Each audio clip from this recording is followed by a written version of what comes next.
Hi అండి. YouTube ప్రేక్షకులందరికీ నా యొక్క ధన్యవాదాలు. మనం చెప్పుకునేది మరుగుమందు గురించి అండి. ఈ మరుగుమందు రెండు రకాలుగా దొరుకుతుంది. ఒకటి పౌడర్ రూపంలో, ఇంకొకటి ఆయిల్ రూపంలో. పౌడర్ రూపంలో ఉండేది తినే తాగే దాంట్లో ఆహార పదార్థాలలో, జ్యూస్లలో, బిర్యానీలో, చికెన్లో కలిపి పెట్టేది.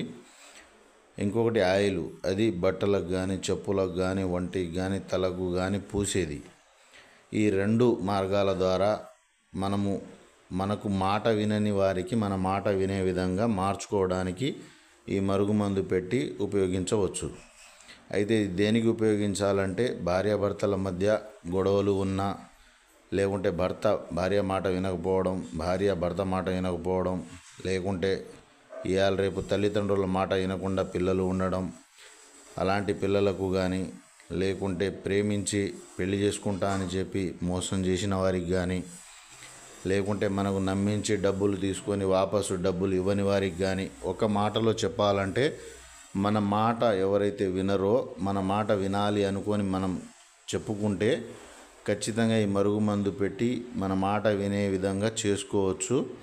ఇది 100కు 100% గ్యారంటీ.